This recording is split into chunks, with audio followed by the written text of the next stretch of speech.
Bonjour à tous, c'est Sandy Tattoo. Bienvenue sur cette première vidéo parlant de la tattoo-thérapie. Et oui, la tattoo-thérapie. Mais Kezako, oui, cette première vidéo qui va être certainement juste la locomotive d'un très long tchou-tchou. Et oui, pourquoi je vous dis ça? Parce qu'il y a dans cette tattoo-thérapie énormément de choses à vous faire profiter, énormément de petits trucs et astuces qui vont vous aider à cheminer autant psychologiquement qu'au niveau aussi, on va dire, spirituel, au niveau karmique, au niveau mental, au niveau émotionnel surtout, parce que vous verrez que c'est quand même à la base un outil que j'ai créé il y a plus d'une quinzaine d'années sur ma vingtaine d'années de professionnel du tatouage.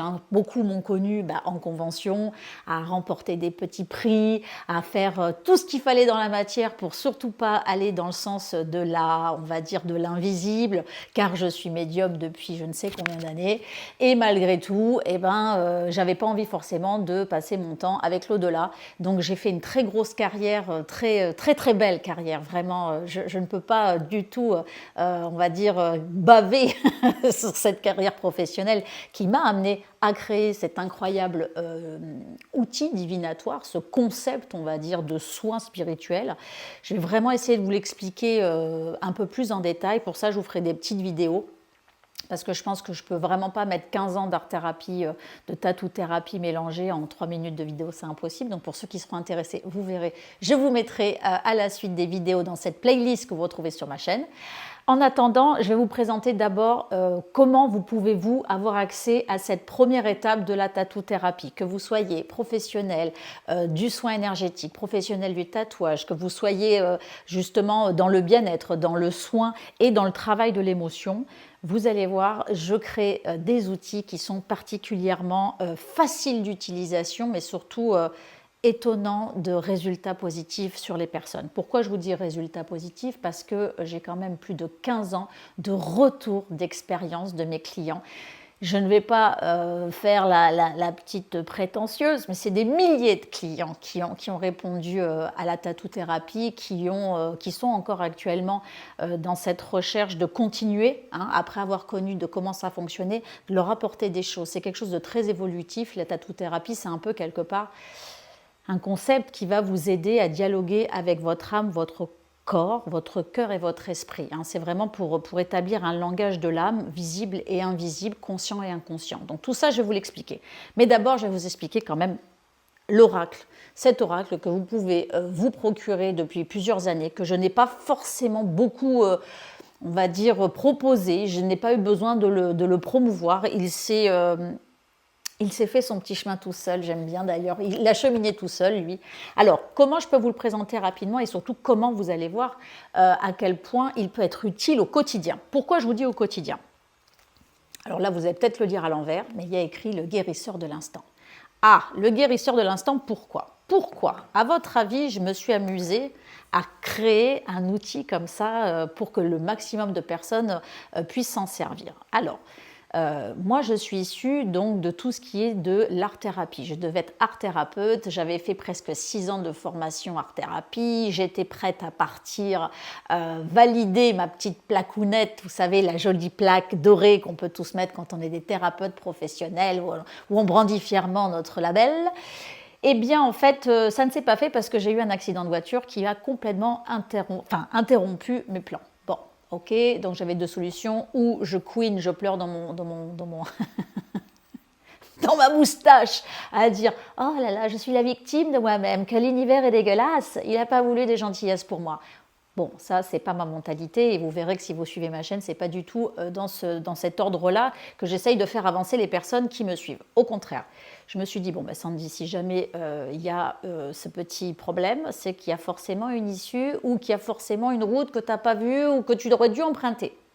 Donc, je me suis creusé les méninges. J'avais une clientèle de tatouage absolument classique, extraordinaire. Quand je vous dis extraordinaire, c'était même trop, j'étais devenue complètement... comment je pourrais vous dire ça? Je ne dépendais plus de moi, c'est mes clients qui m'avaient accaparé. En fait, j'avais plus de vie physique, autant physique que morale, que de temps pour moi. Je dessinais plus de 17 heures par jour, en plus des tatouages, en tout, hein, vous m'avez compris, sur une journée. Je dormais très peu. Une abondance matérielle et financière hors norme, fantastique. Hein, on peut prétendre à toucher en une journée le salaire d'un chirurgien sans avoir pas plus qu'un niveau BEP, bac, vous voyez ce que je veux dire. Donc ça monte vite à la tête. C'était une très belle cage dorée qui s'instaure, mais au bout d'une dizaine d'années, j'ai commencé à vraiment étouffer de cette dimension que ça avait pris. Et je m'en suis rendu compte, pas forcément justement avec l'accident, je m'en suis rendu compte le jour, vous allez voir, où j'ai payé quelqu'un qui régulait les réseaux. J'ai honte de le dire, mais je suis obligée de vous le dire parce que c'est pour vous dire à quel point le délire était fou, pour ne plus avoir autant de clients. C'est-à-dire, j'ai payé quelqu'un, je vous jure que c'est vrai, vous me croirez ou pas, donc je contacte cette personne, elle me fait un visio, elle me dit voilà, quels sont vos besoins. Alors je dis bah, écoutez, voilà, moi il me faut moins de clients.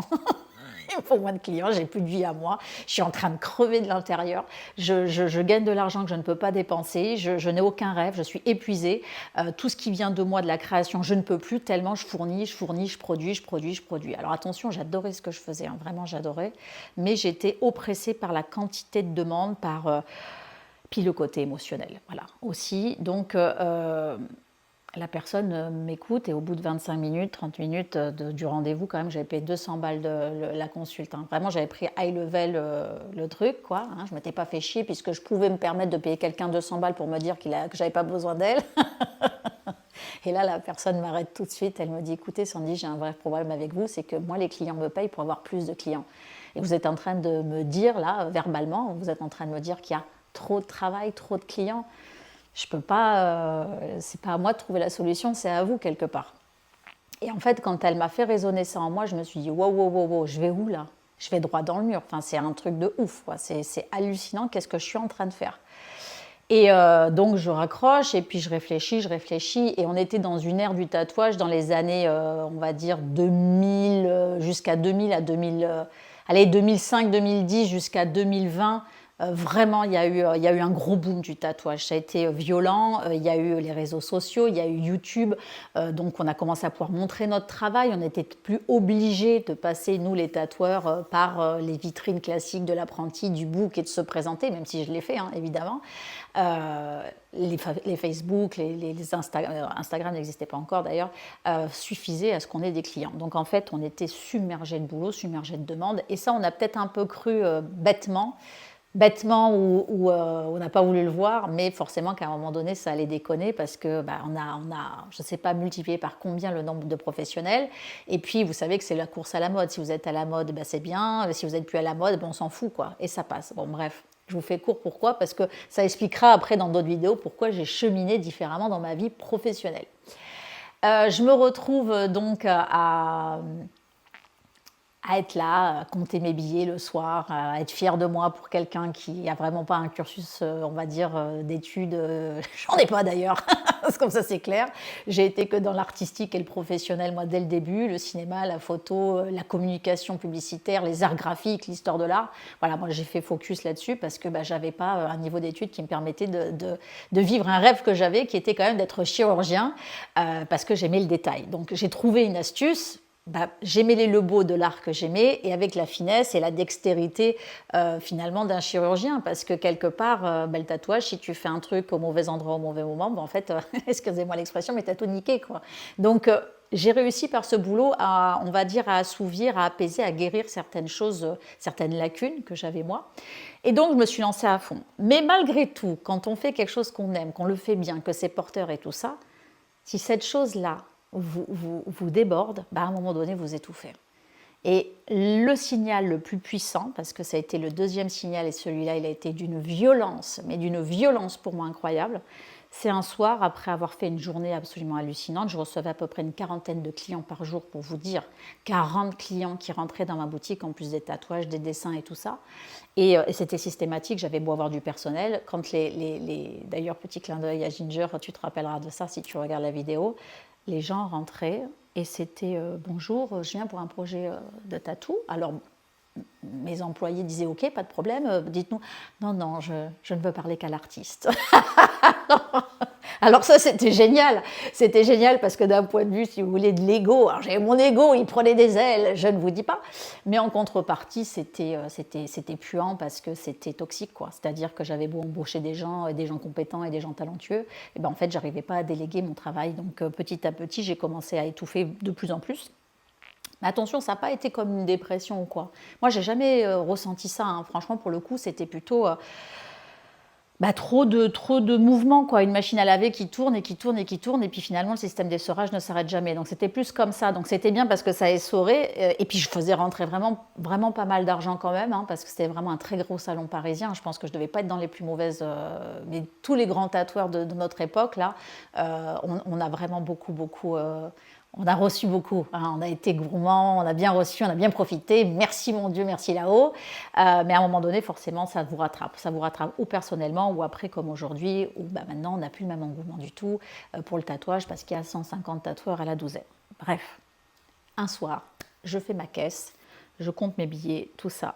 Et tellement, finalement, j'ai amassé d'argent sur ce moment-là, je sais que c'est pas beau à dire, je sais que c'est délirant, je l'ai même regretté par la suite, je vous rassure.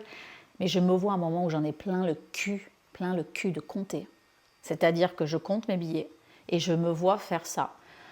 Vous voyez, le genre trop saoulé, quoi.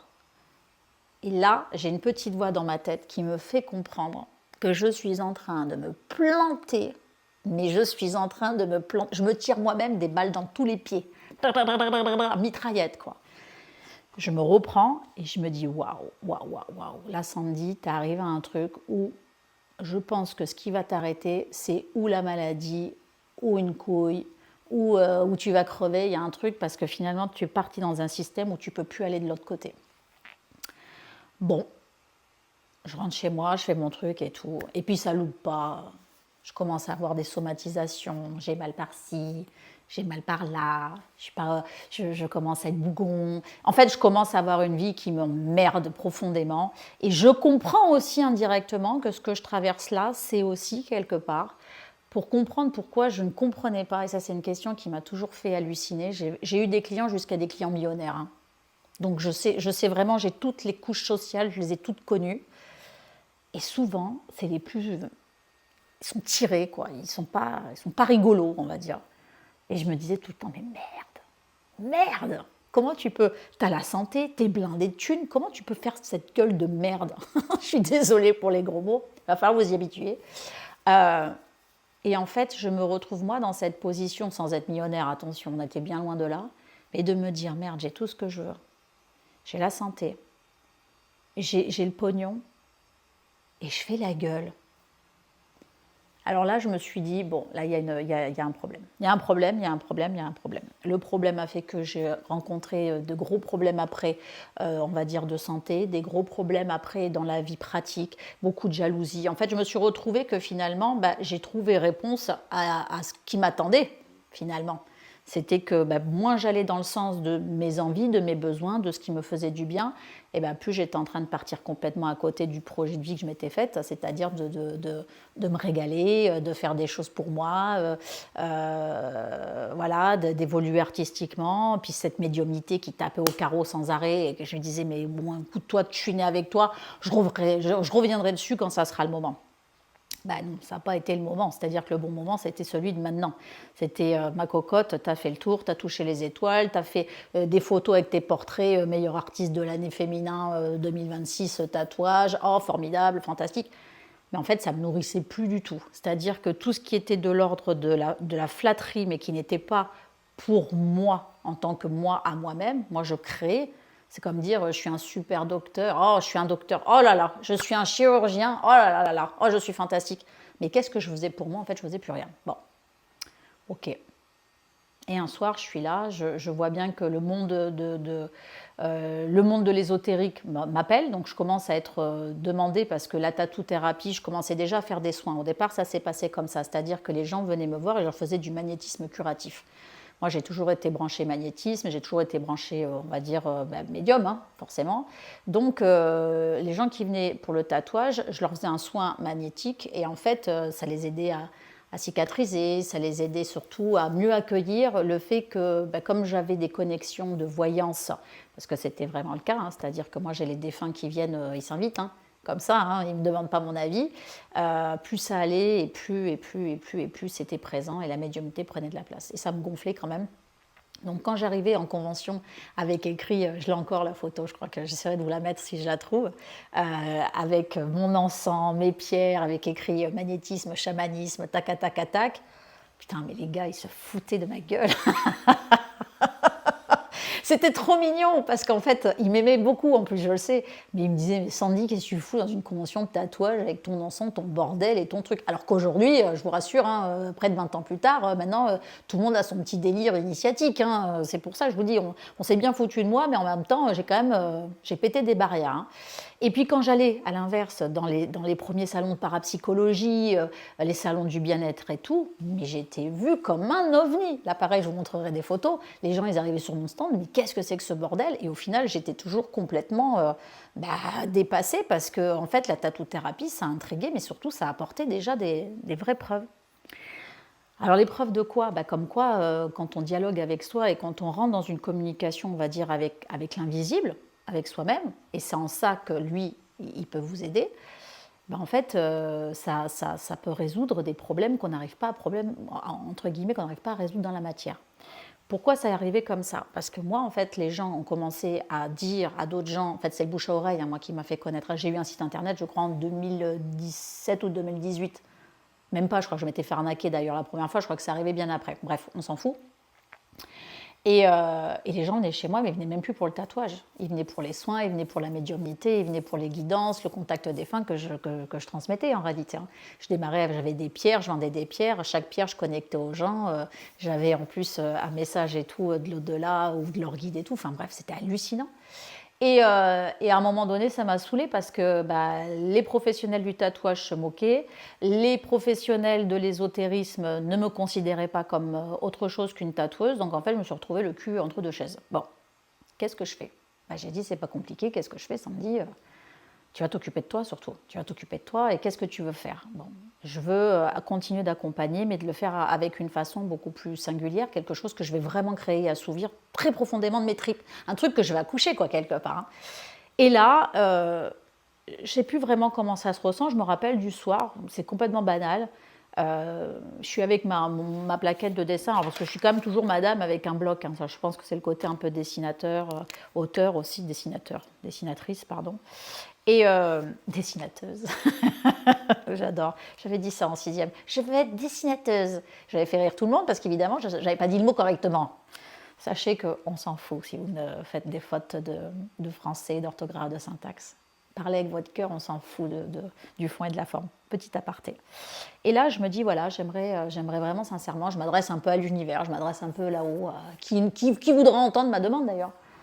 Je leur dis franchement, bon, j'ai fait ma carrière. En plus, ça s'était très mal passé avec mes anciens patrons.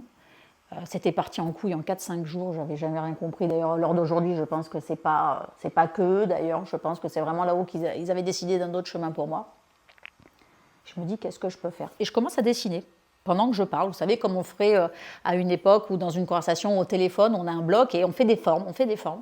Sauf que les formes, entre guillemets, qui viennent, je vois bien que toutes les formes que je fais, elles sont, je sais pas, elles sont bizarres. Et là, je me fais la réflexion, je me dis, mais c'est quoi ça? Envoyez-moi, qu'est-ce que c'est que ce dialogue? Qu'est-ce que c'est que ce dialecte? Qu'est-ce que c'est que ces symboles? Qu'est-ce que c'est que ces codes? Franchement, pour le coup, je trouvais que ça faisait un peu penser à des codes. Et là, je commence. Et à chaque dessin que je fais, j'entends des mots. Mais c'était génial, j'entendais des mots.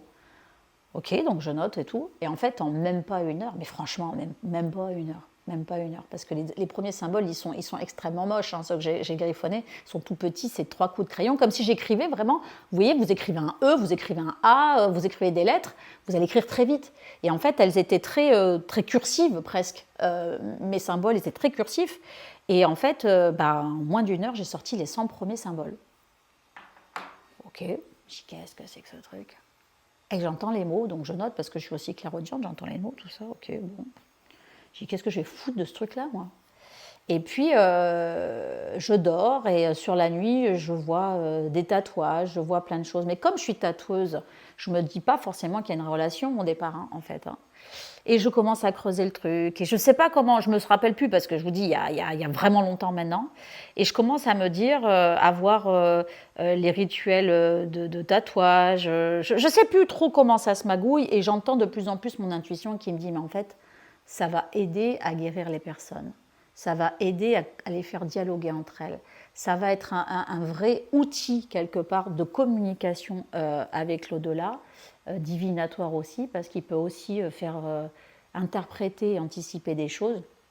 Et c'est vraiment en ça, creuse là-dedans, creuse le soin, creuse la transmission, creuse le fait qu'on la nuit doit parler au jour, que le bon doit parler au mal. Et je pars là-dedans et brrr, machine à laver, machine à laver. Et pour aller plus loin, je me dis, mais en fait, c'est ça. Je crois qu'il y a une vraie démarche profonde à faire avec les personnes. Et moi, j'ai toujours été profondément rituel. Hein. Donc, je faisais déjà des rituels. Mais je me suis dit, en fait, c'est le tatouage. Je dis, à la base, c'est ancestral. Putain, mais c'est ça en fait. Et ce qui m'a attiré moi depuis toujours, c'est vraiment ce côté ancestral du tatouage. Ok, bon, je vais laisser glouter tout ça dans mon petit chaudron. Donc je commence à écrire des textes que je canalisais. Donc là, pour le coup, pareil, je demandais à l'au-delà de m'inspirer énormément. Qui a pris le relais? Je pense que c'est un de mes guides spirituels. Au départ, c'est pas forcément dessiné comme ça, mais je comprends que la voix que j'entends n'est pas la mienne. C'est une voix plutôt masculine, assez autoritaire. Alors, ce qui est très bizarre, c'est que souvent, on vous les présente de façon très angélique. Moi, les miens, en tout cas, celui qui m'a dicté la tattoo-thérapie était quand même un cœur d'amour incroyable, mais extrêmement autoritaire parce qu'il sentait que j'avais aussi un caractère. Qu'elle n'allait pas me laisser faire. Et puis j'étais aussi happée par le fric et les clients et la quantité hein, qui me défonçait finalement le planning et qui, dans la réalité, venait me parler comme ça pour me dire, la grande, oublie pas que tu as ta vie matérielle. Très compliqué. Donc je me suis dit, bon Sandy, à un moment donné, il faut que tu fasses comme tout le monde, il faut savoir demander de l'aide, il faut savoir demander un petit peu, il faut aller creuser des pistes, il faut cheminer toi-même. Bon.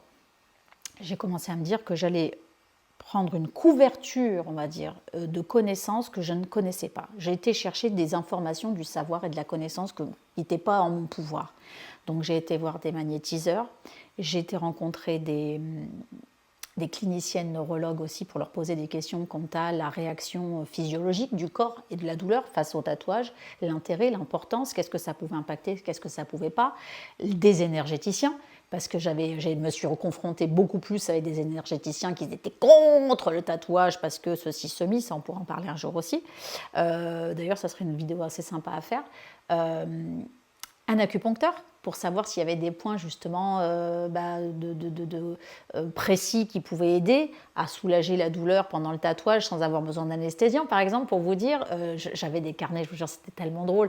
Donc ça faisait vraiment mes associés, tout ça, donc ils notaient les trucs que je faisais en même temps. Alors là, j'ai appuyé tel niveau, tel point d'acupuncture avec un tableau de médecine chinoise. Enfin, c'était passionnant, franchement, c'était passionnant.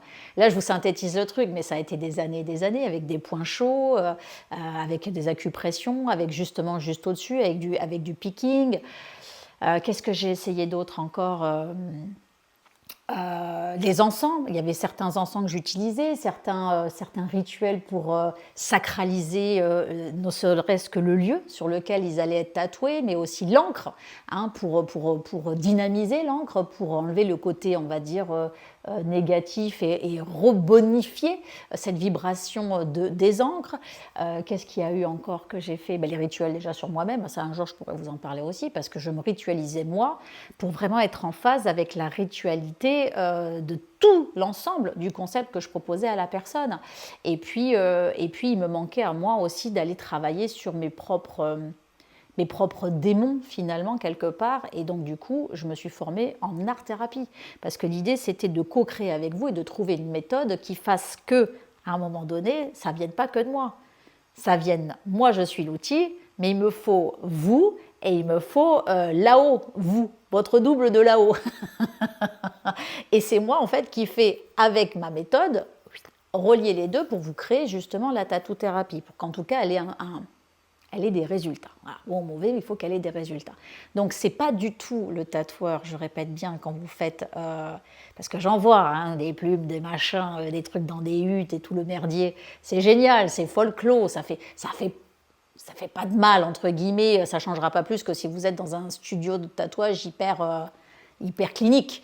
Mais par contre, d'un point de vue, on va dire, spirituel, on ouvre des fois des choses où il faut être extrêmement prudent. Extrêmement prudent, et c'est un jour, j'en parlerai aussi, je ferai une vidéo que sur cette ouverture de rituel qui n'est absolument pas anodine et qu'on ne peut pas faire avec quelqu'un qui n'est pas suffisamment aguerri. Quand je dis aguerri, on n'est pas que dans la bonne volonté de bien faire. Il y a une maturité, et c'est peut-être pour ça aussi que ça m'a pris beaucoup d'années, parce qu'il y a une maturité obligatoire dans l'accompagnement énergétique et spirituel, bien loin d'être juste quelque chose qui doit se faire en surface, dans le folklore ou pas. Chaque âme a son avancée sur l'accompagnement, sur tous les gens qui accompagnent, et il y a des pièges que je vous expliquerai, surtout pas... c'est pas parce qu'on voit de la lumière que c'est de la lumière. Il ne faut pas faire d'amalgame entre la puissance et la force et la lumière, justement. C'est très différent.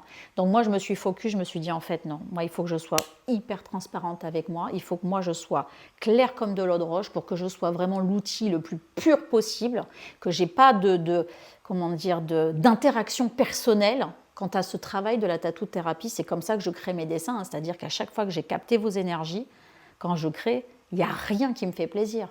C'est pas fait pour me faire plaisir. Si c'est bien, tant mieux. Si c'est pas bien, c'est tant mieux aussi. Quand je me mets à connecter pour créer un dessin, très sincèrement, il y a même des fois où je regarde et je dis « Putain, c'est pas mal ça, je l'aurais pas fait comme ça pour moi, mais c'est pas mal. » Vous voyez à quel point j'arrive à me déconnecter. Donc il fallait que je me purifie. Pour me purifier, il fallait que je sois moi-même, le corps, l'âme, l'esprit, et puis aussi ma médiumnité, il fallait que je reçois de nouveau OK avec elle. Donc j'ai pas eu le choix, je l'ai réinvitée.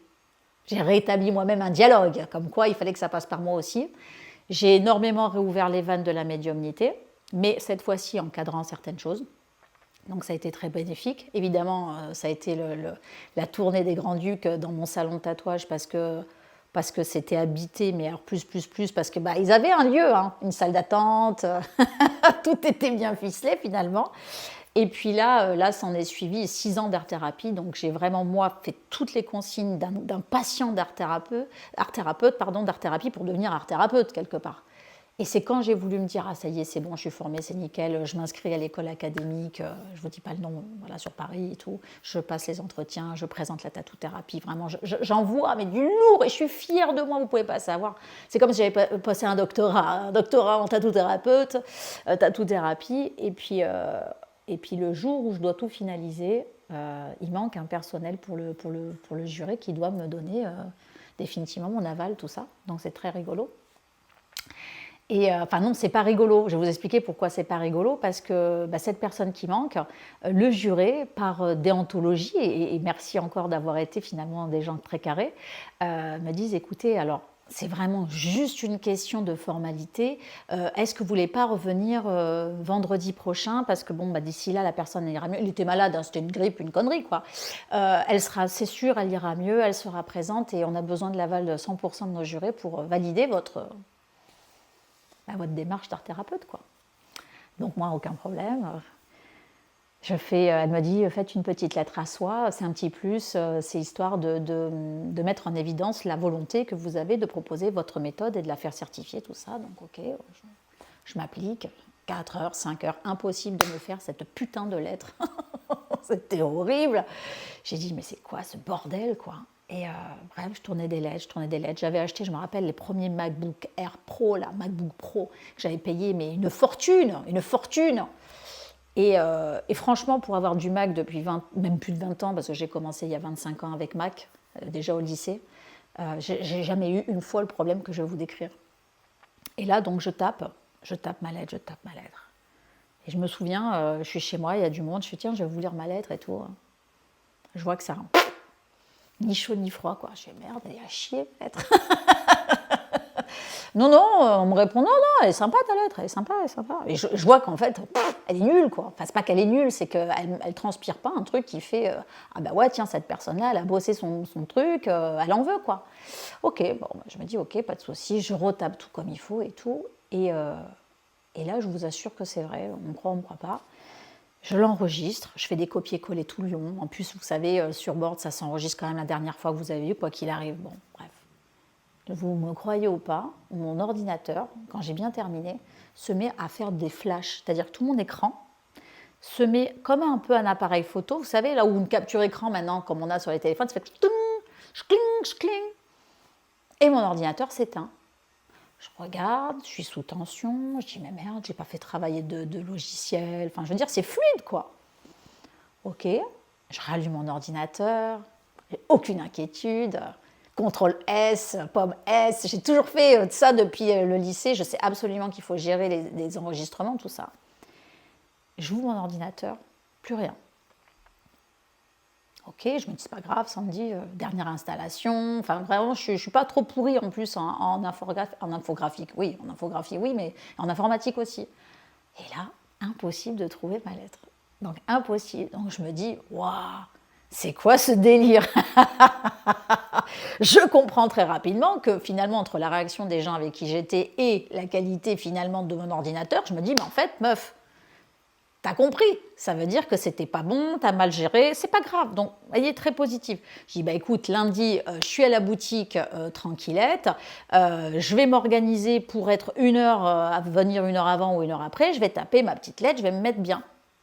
J'arrive le lundi, écoutez bien, à ma boutique de tatouage et j'avais une énorme vitrine en blindé Securitas, enfin vraiment c'était une énorme boutique. Et j'arrive et je vois que sur mon énorme porte blindée, je vois une grosse rayure sur le verre.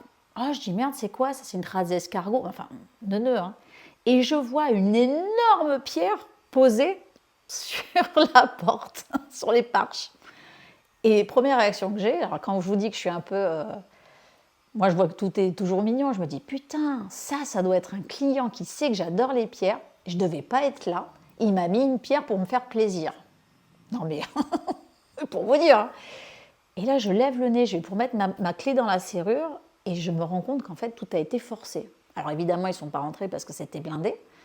Et je me dis, merde, c'est quoi ce délire? Donc, qu'est-ce qui se passe? C'est qu'au lieu de pendant une heure de faire ma lettre, je commence à téléphoner à la police, venez sur place, il faut faire une constatation de défraction, tentative d'effraction, patin coup fin. Je fais mon truc, du coup je me mets un peu à la bourre, j'enchaîne mes clients, tout ça, et on me dit, la police me dit, écoutez, venez tout à l'heure au commissariat, on vous fera passer, faire la petite dépôt de plainte, quoi. Pas de problème. J'arrive au comico en fin d'après-midi, je rentre, bonjour madame, nana, je viens pour déposer plainte, nana, et la femme me dit, vous avez le temps, j'espère. Alors je rigole, je fais le temps de quoi? C'est-à-dire combien de temps? Elle me fait 5 ou 6 heures. Je regarde la nana, je fais à la policière, mais comment ça, 5 ou 6 heures? Elle me fait, oui, regardez derrière vous. Et là, je me tourne et je vois les bancs remplis de jeunes. Et vous savez, c'était l'époque où il y a eu la tricherie du bac. Il y avait eu un sujet du bac qui avait été dévoilé et les jeunes venaient porter plainte à la queue leu-leu. Et là, je fais, mais what, je peux pas attendre 6 heures. Elle me fait, je comprends. Elle me dit, écoutez, c'est pas grave, revenez demain, on fera ça par Internet. Enfin, je veux dire, on va se débrouiller. Bon, donc, impossible pour moi de refaire cette lettre. Le mardi, je me dis, alors cette fois, je peux vous dire que quoi qu'il arrive, je sais que le lundi soir, j'allais commencer à faire un brouillon, tout ça. J'arrive le mardi et il y a ma collègue de travail à qui je dis, écoute, ça y est, je crois que j'ai fait ma lettre. De toute façon, il faut que je l'envoie vite parce que je lui lis la lettre. Et puis ce que j'aime avec les gens que j'aime, c'est qu'ils sont cash. Et elle me fait « Ah, qu'est-ce que c'est que ce truc ?» J'ai dit « Quoi, ça te plaît pas ?» Elle me dit « Non, non. » Elle me fait « Ça te parle pas du tout. C'est pas du tout toi. Ça n'a rien à voir avec ce que tu proposes à la tatou-thérapie. » Elle était avec moi depuis les débuts. Elle me dit « Ça me parle pas, quoi. » Elle me dit « Tu veux vraiment mon avis? Ta lettre, c'est pas toi, quoi. Laisse tomber, quoi. » Putain. Et là, c'est vrai que je me rends compte que même moi, en la relisant, ce brouillon que je relis, il a ni queue ni tête. Et ce qui est fou, je suis auteur, j'arrive à écrire des trucs de dingue, et une putain de lettre d'une feuille, juste une feuille, j'arrive pas à la pondre, quoi. Bon, je dis, tiens, c'est bizarre, vraiment tout se brouille. Et là, je me dis, allez, je me pose cet après-midi, Elle est longue l'histoire, vous allez comprendre pourquoi. Et là, coup de téléphone, ma mairie, la mairie de là où j'habite, qui m'appelle, qui me dit, écoutez, madame, on est vraiment en galère. Vous avez fait un dépôt, j'avais fait une demande de permis de construire, mais j'avais demandé ça depuis je ne sais pas combien de temps. Et elle me dit, écoutez, la commission, c'est ce soir, et il me manque un plan d'urbanisme. Elle me dit, je suis désolée, sinon on va repousser la commission. Et moi, j'avais déjà les entrepreneurs, tout était programmé, enfin le truc de ouf, quoi. Sauf que moi, il faut savoir que je fais mes propres plans d'architecture, parce que je fais beaucoup de choses, hein. Bon, bref. Et tous mes plans d'archi étaient faits, sauf ce plan-là qu'on ne m'avait pas demandé. C'était un truc avec une parcelle, un truc bidon, hein, mais ça me prenait encore 3-4 heures, quoi. Putain, c'est pas possible. Je ne vais jamais réussir à répondre cette lettre. Je termine mon plan d'archi, je laisse encore une fois ma lettre de côté et j'ai un rendez-vous le mercredi matin avec c'était une énergéticienne ou je ne sais plus trop quoi ce que c'était, mais c'était un truc qui n'était pas grave, quoi. Enfin, je veux dire, au point que la personne devait prendre un train de Paris jusqu'à Mantes-la-Jolie, c'était exactement. Et la personne m'appelle, elle me dit le matin de très bonne heure, elle me dit écoutez Sandy, je ne sais pas, c'est la première fois que ça arrive, j'ai pas mon train, j'ai pas mon taxi, enfin, tout fait que je n'arriverai jamais à l'heure. Et moi j'étais déjà sur le départ. Mais je lui dis écoutez, vous tracassez pas, il n'y a pas de souci. Et moi dans ma tête je me dis cool, je vais pouvoir faire ma lettre. Je continue, bon bref, je pars, je mange quand même, comme quoi, je mange, je me prépare, je prends mes dispos, tout ça, mon petit sac et tout, nanana, nanana. Et je pars et j'arrive à 1 kilomètre du lieu de rendez-vous que j'avais à prendre. Et là, je suis au feu rouge, gentiment, comme ça, dans mon auto. Et il y a un mec qui me percute dans le dos à 80 à l'heure. Ma voiture est avancée d'au moins 15 mètres parce que je suis atterrée au centre d'un carrefour. Ce qui était fou, c'est qu'il y avait de la police sur place. Donc, je veux dire, il n'y avait même pas de discussion, je suis en tort. J'ai complètement pas été en tort. Et la personne, en fait, elle sortait d'un examen, elle aussi professionnel, elle était au téléphone. Un jeune permis au téléphone qui me rentre dedans. Bon, j'ai explosé sa caisse, il a explosé la mienne. Et en fait, le truc, c'est pas ça, c'est que double entorse voilà, au niveau du cou, le dos explosé, coup du lapin, évidemment, tout le bordel, enfin sans être très très grave parce que je suis pas morte non plus, j'ai eu des gros problèmes au bras que j'ai encore.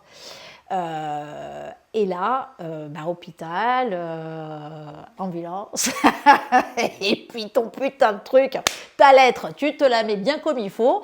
Le vendredi que je devais présenter, je n'ai jamais pu y aller parce que j'étais au fond d'un lit avec une minerve, et l'art-thérapie s'est arrêtée officiellement à ce moment précis.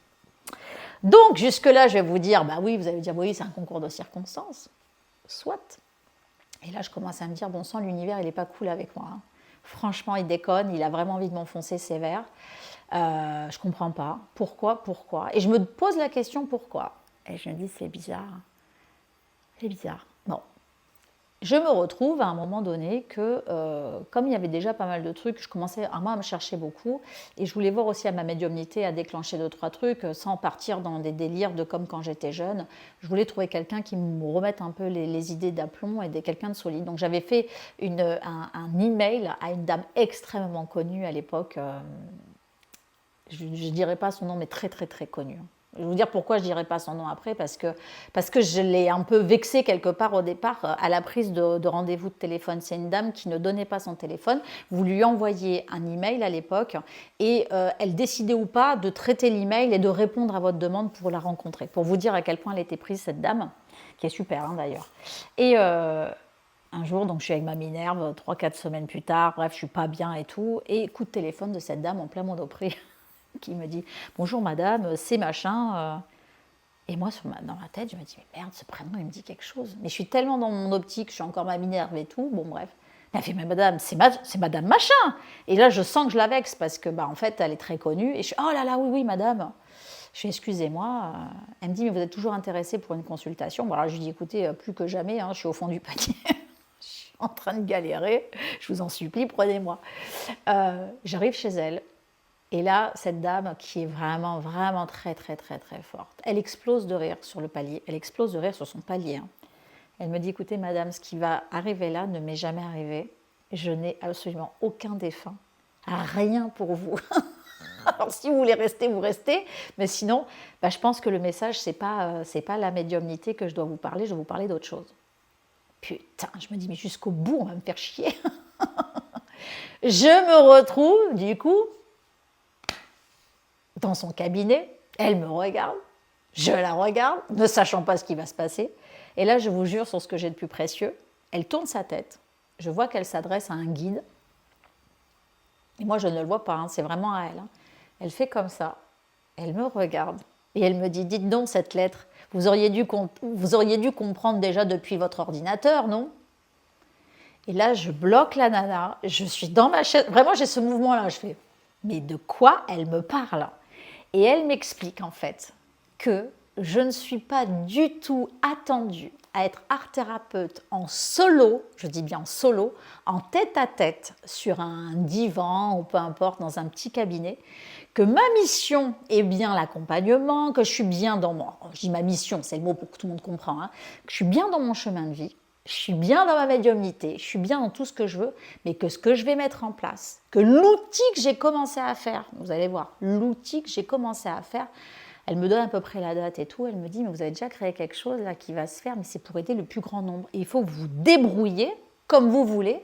C'est fait pour que vraiment ce soit, elle me faisait voir comme une toile d'araignée, elle me dit, ça se tisse, vous ne pouvez pas rester solo, il faut que vous diffusiez ce que vous allez ressentir de l'au-delà, tout ça. Wow. Je me dis, mais c'est quoi ce merdier? Moi, j'en ai marre, je veux plus de clients, c'est pas pour avoir plus de diffusion à faire. Vous voyez ce que je veux dire? C'était trop... en fait, non, c'est que je ne comprenais pas le message qui m'était attendu. C'était pas d'avoir plus de clients, c'était de diffuser mieux et à plus de monde ce que je savais faire et ce que je pouvais apporter. Enfin, apporter, créer pour que ça apporte. Parce qu'en termes de prétention, d'égotisme, pardon, j'en étais déjà plus là en fait. J'étais très égotique quand j'étais dans c'est qui la meilleure, c'est qui la plus belle, c'est qui le machin. Il n'y avait pas de souci, mais ça c'était quand j'avais moins de 30 ans. Là, à partir du moment où j'ai commencé vraiment à choisir une destination d'accompagnement, franchement, ça n'a pas duré longtemps. J'ai vraiment tout squeezé de ce qui était, on va dire, humainement un peu compliqué. De mon image, de tout ça, j'étais hyper ok avec qui j'étais, de comme je suis, de comme je vieillis, de je suis grosse, je suis pas grosse, et j'ai ceci, j'ai ça, je m'en suis fait le cadeau de m'enlever tout ça, j'ai vraiment fait le job avec ça, et c'est vraiment ce qui m'a permis, je pense, de créer des beaux outils pour vous. Donc une fois que j'avais la tête claire et qu'elle m'a dit, voilà, vous allez passer quelque chose comme un concours, elle me dit. C'est très bizarre. Elle me dit, je vous vois faire des trucs. Alors, il y a le tatouage, mais il y a beaucoup de dessins, puis il y a beaucoup de spirituel, puis vous allez reparler à vos morts et tout. Bon, je dis, qu'est-ce qu'elle me raconte? Putain, mais qu'est-ce qu'elle me raconte? Et là, sur Instagram, j'ai un petit concours qui passe. Je me rappelle très bien, c'était faites postuler pour que votre oracle soit édité, notre nouveau label, je ne sais plus trop ce que c'était, avec la maison d'édition Guy Trédaniel. Putain, je dis, attends, je vais quand même leur envoyer 3-4 cartes. J'avais fabriqué mon faux petit oracle, moi déjà, en papier canson, quoi, tout mignon, je vous montrerai un jour, trop mignon. Et j'avais déjà démarché Hachette Édition, qui m'avait reçu dans les locaux, et puis finalement qui m'en avait planté un dans le dos comme ça, et que finalement, toutes les idées que je leur avais données, malheureusement, c'est pas cool, parce que j'ai revu beaucoup de projets que j'avais eu en idée, donc ça, c'est cadeau pour la personne qui m'a reçu Hachette et qui me l'a mis aussi bien profond, merci. Je préfère le dire, voilà. Je pense qu'il faut faire attention quand on a de la créativité de se protéger. Ça, c'est important. Vraiment, je vous assure, mon parcours, un jour, je préparerai une vidéo là-dessus parce que le parcours de on vous presse comme un citron et après, on vous prend pour un con, j'ai ma dose, je peux vous faire tout à tous les niveaux. Il y a un paquet de chapitres à envoyer. Donc, cette fois-ci, je me retrouve, j'ai été reçue, je sais que le projet il plaît, je dis bon tant pis, je le tente, on s'en fout, un concours Insta, après tout, pourquoi pas. J'envoie toutes mes cartes, enfin pas toutes mes cartes, mon concept et tout, je me présente et tout, nanana, pas de réponse, je ne gagne pas. Ce qui est encore plus drôle, c'est que je ne gagne pas, j'ai ni de retour, ni oui, ni merde. Ok. Et une amie à moi qui est astrologue me dit, tu sais Sandy, en 2020, en mars 2020 précisément, il y a quelque chose qui va exploser professionnellement pour toi et qui va vraiment t'amener sur ton chemin, on va dire, le plus solide d'incarnation que tu es venu mener. Mais en mars 2020, bon, on est en 2018, j'ai loupé le concours machin, j'en ai toujours plein le cul de mon boulot. Et on se retrouve dans le coco, vous vous rappelez, la période du Covid. Ouais. Et dans la période du Covid, qu'est-ce que je fais? Comme je vois que les gens vont pas bien et que je suis moi-même avertie qu'il va y avoir une pandémie 3 mois avant, quand même, il faut le savoir, 2 mois et demi avant, exactement, je suis prête. Donc je me dis, je vais faire des consultations. Et je faisais des consultations à 30 euros. Donc des consultations d'1 heure à 30 euros pour les gens dépressifs, pour les gens qui paniquaient, pour les angoissés. Donc en fait, et ce que je faisais, c'est que je faisais jusqu'à une dizaine de consultations par jour et j'étais vraiment pas fatiguée. J'avais une gouache de fou, je trouvais ça bizarre d'ailleurs. Et je questionnais un petit peu là-haut, je me disais, mais c'est bizarre, vous m'envoyez vraiment une énergie assez hallucinante, je ne suis pas fatiguée, j'arrive à enchaîner des consultations 7 jours sur 7. Et puis il me fallait de l'argent parce que moi, je n'ai pas eu droit aux aides, je vous le dis tout de suite. Avec la boîte que j'avais, je n'ai pas eu droit du tout aux aides, donc j'ai perdu plus de... officiellement, j'ai perdu plus de 35 000 euros de trésorerie avec le Covid, avec mes 2 petites mains. Ça a été horrible. C'est ce qui a commencé à vraiment après me faire taper dans le dur au niveau de la fatigue aussi. Ça a été violent parce qu'ils aidaient des sociétés qui pouvaient pas fournir leur chiffre d'affaires. Mais les sociétés qui avaient des paiements différés comme moi, par exemple, les clients que je faisais payer en plusieurs fois, en fait, les paiements différés constituaient en fait un chiffre d'affaires. Donc en fait, il n'y avait plus rien qui rentrait, juste les paiements qui étaient déjà en cours. Donc toute ma trésorerie a cramé comme ça. Donc ça c'est pareil, ça a été un grand coup dur. Et en même temps, c'était la vie. Donc voilà. Je vous fais cet aparté. Pourquoi? Parce que du coup, il a fallu que je réinvente tout. Il a fallu que je réinvente ma façon de travailler, il a fallu que je me réinvente d'autres talents, il a fallu que j'aille chercher en moi des ressources parce que ma boîte, il fallait qu'elle tourne, je payais des salaires. Je me rappelle de ma collègue qui venait de faire un crédit maison et que d'un coup, la banque, tous ses plans étaient foireux et la banque ne voulait plus lui prêter à cause du Covid, si jamais je changeais quelque chose dans son salaire. Non, moi, quelqu'un qui a bossé avec moi pendant 10 ans, qui a été juste extraordinaire, c'est pas le moment de l'enfoncer, Donc, il a fallu maintenir les salaires, il a fallu assurer. J'ai toujours payé rubis sur ongle tous mes frais sans exception, c'est-à-dire que je n'ai pas demandé de report ou quoi que ce soit. Et j'ai bien fait parce que je suis quelqu'un qui aime vraiment la droiture avec l'argent et je vous invite vraiment à être quelqu'un de carré parce que finalement, ça fait, même si ça met du stress de chercher de l'argent, c'est quand même mieux que de ne pas dormir sur ses 2 oreilles en devoir. Pensez-y à ça. C'est vraiment une rigueur que pour les entrepreneurs ou les auto-entrepreneurs, faites-le ça, parce que c'est une sécurité d'esprit quand même. Et puis j'enchaîne mes consultations. Je peaufine ce qui va devenir, je peaufine. J'écris, je canalise. Je suis très connectée à ce moment-là. J'avoue que moi, j'ai passé un confinement absolument extraordinaire, fantastique, fabuleux. Il m'a fait beaucoup de bien. Et là, coup de téléphone. Un coup de téléphone. Bonjour, Maison Guitret Daniel. Vous avez postulé il y a quelques mois pour un oracle de la tatou-thérapie.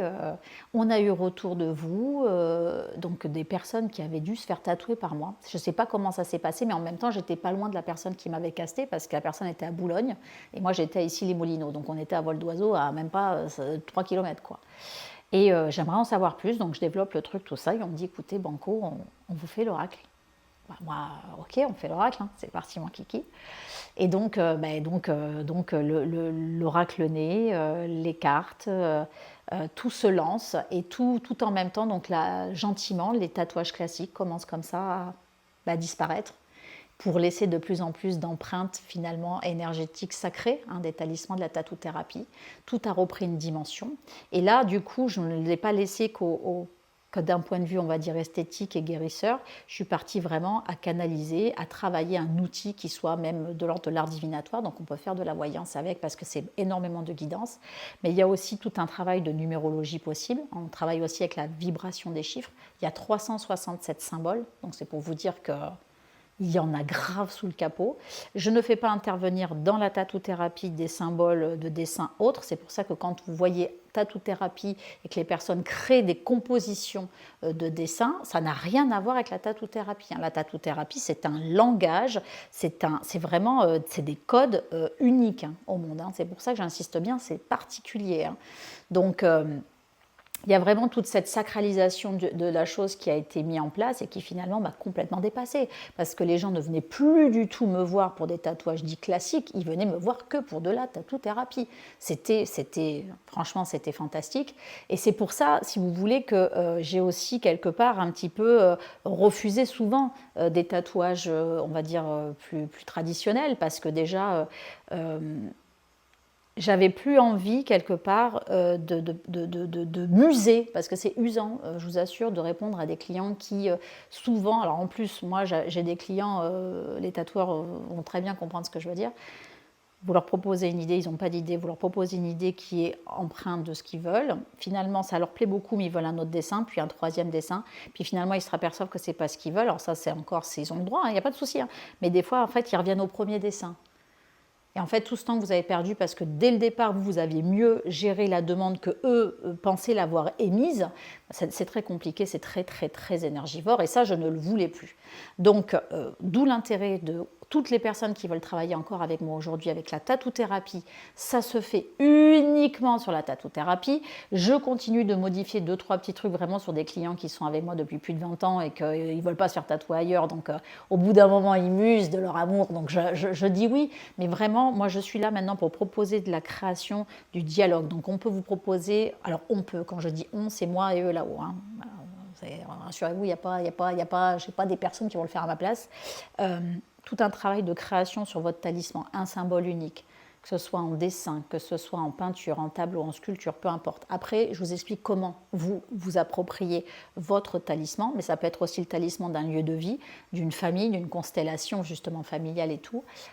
C'est absolument génial. Déjà d'avoir son thème, les petits symboles qui sont empreintes de votre vibration énergétique, c'est juste génial avec la tatou-thérapie parce qu'en fait, moi, les personnes, quand je leur fais leur dessin, je leur fais en plus derrière comment vous dire, un petit vocal où on s'entretient et j'explique les points forts et les points à travailler importants sur leur personne, ce que l'âme leur demande, ce qu'elle sollicite en eux pour qu'ils évoluent positivement vers ce cheminement personnel et spirituel. Donc c'est absolument fantastique. Mais je ne dévoile jamais trop parce que sinon, si je vous dévoile trop, après qu'est-ce qui va se passer? Quand on va co-créer ensemble, votre mental il va passer par-dessus et moi du coup je vais avoir moins accès parce que quelque part ça sera interféré, un peu pollué par d'autres matières psychiques que celles de l'autoroute, on va dire, invisible de l'au-delà de votre âme quand elle connecte avec mes capacités de médium. Donc voilà, un petit peu, donc je vous le présente très rapidement, hein, parce que là on a parlé depuis une cinquantaine de minutes. Donc l'oracle de la tatou-thérapie, c'est 247 pages, donc presque 250 pages. De toute façon, je fais que des gros beaux de teint. Donc vous voyez à chaque fois le symbole qui est juste trop beau. À chaque fois, vous avez un texte. Alors là, c'est vraiment une canalisation spirituelle. C'est vraiment une guidance qui va vous aider émotionnellement. C'est pour guérir l'instant présent. On va pas bien, on peut pas aller voir le psy, on peut pas, comment vous dire, on peut pas parler à quelqu'un, on n'a pas les moyens, on n'a pas le temps, on n'a pas envie, on est bloqué, on est frustré, on ne sait pas comment réagir. Celui-ci va vous aider n'importe quel moment, en quelques messages, quelques lignes, déjà vous apaiser. C'est vraiment le but. Hein.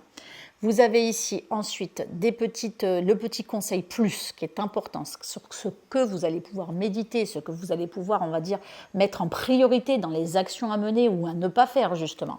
Ensuite, vous avez encore une petite phrase d'accroche ici qui va elle aussi soutenir, préciser encore plus finalement le côté pointu du message. Et puis là, vous allez voir à chaque fois 5 ou 6 mots-clés. Et ces mots-clés, c'est fait pour travailler votre intuition. J'insiste bien, les outils que je crée, tels qu'ils soient, sont faits que pour que vous soyez autonome, pour que vous travailliez la confiance en vous, la confiance de réception aussi de vos capacités. Ça, j'insiste. Les cartes, elles sont absolument magnifiques, ces cartes. Moi, j'adore toujours...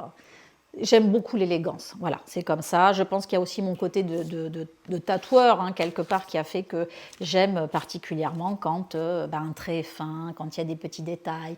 Moi, je pense que la puissance de la divinité, du sacré, hein, de tout ce qui est tout ce qui est magnifique, quelque part, a toujours un peu de détail. Même la simplicité, elle a du détail. Et c'est en ça que la simplicité est belle, souvent, c'est qu'il y a juste le détail.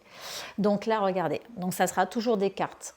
Fond noir, dorure et puis des petits brins de lumière. Pourquoi des brins de lumière? Tout simplement parce que le jeu a été volontairement foncé pour travailler justement à l'intérieur du corps. Quand on ferme nos yeux, on est dans le noir. ok? Et quand on est dans le noir, c'est là où on capte le mieux nos émotions, nos sensations.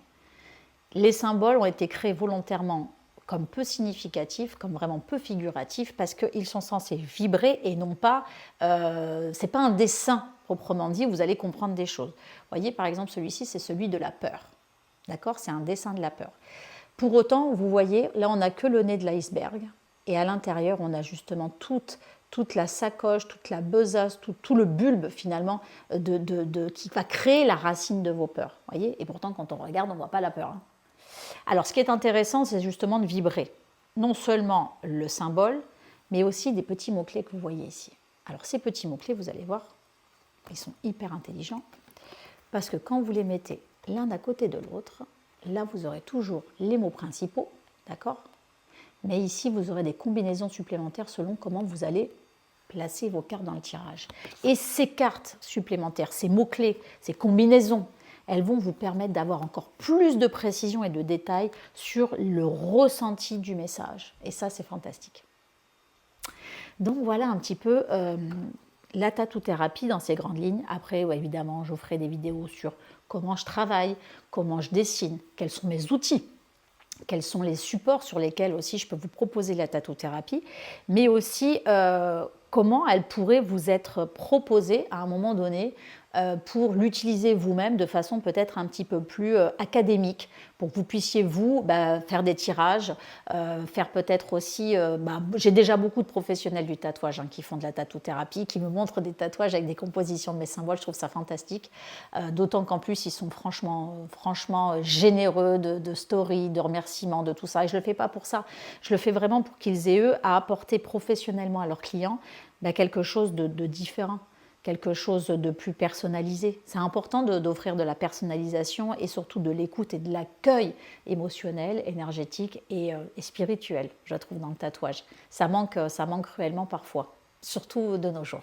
Il ne faut pas oublier qu'à la base, le tatouage, c'est vraiment fait pour ça. C'est pour faire évoluer, initiatiquement parlant, l'âme de l'être. Hein, c'est très important. Hein. Les premiers tatoués, c'est pas si vieux, les initiations de manière générale, il y a 400 ans encore, les gens avaient des rites initiatiques. Hein, ça existe encore. Hein. Dans d'autres pays, il ne faut pas déconner. Hein. Sauf que le tatouage, finalement, permettait un certain level d'évolution dans la couche sociale aussi, dans la couche de la maturité, encore une fois, de l'être. Donc, moi, j'essaye de remettre un petit peu des choses comme ça, avec des codes évidemment beaucoup plus modernes et puis plus girly aussi, quelque part.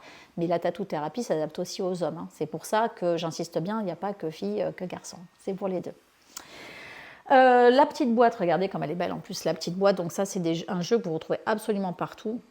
Il faut le commander, hein, je pense sur Amazon, sur Cultura, là où vous voulez. C'est vraiment un jeu qui est sorti, je crois qu'il est sorti en 2021. Il me semble qu'il est sorti en 2021. Je m'en suis jamais occupée. Je vais vous dire pourquoi, parce qu'en fait, ils se vendent tout seuls, ils se vendent très bien tout seuls. Sauf que maintenant, j'essaye de faire en sorte qu'il y en ait au moins un, on va dire, par maison. Parce qu'il y a vraiment une possibilité d'apaiser un instant d'émotion compliqué.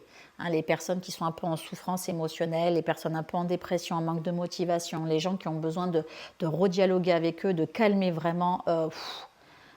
tout ce qui peut bouillir à l'intérieur, lui, il est extraordinaire en ça. Donc mes guidances, je vais les faire exclusivement maintenant en démarrage avec celui-ci. Je veux à chaque fois vraiment vous faire voir à quel point il est efficace. Donc par exemple, je vais vous lire la première carte, le premier symbole. Je pense que je vais essayer de vous faire ça, une vidéo par symbole, avec mon ressentiment personnel pour voir si ça vous parle et voir si ça peut vous aider. Donc voilà. Donc écoutez, je vous laisse découvrir à la suite la prochaine vidéo que je vais mettre en ligne. Merci infiniment, merci encore 1000 fois à tous ceux qui me suivent. Évidemment, abonnez-vous si ce n'est pas encore fait.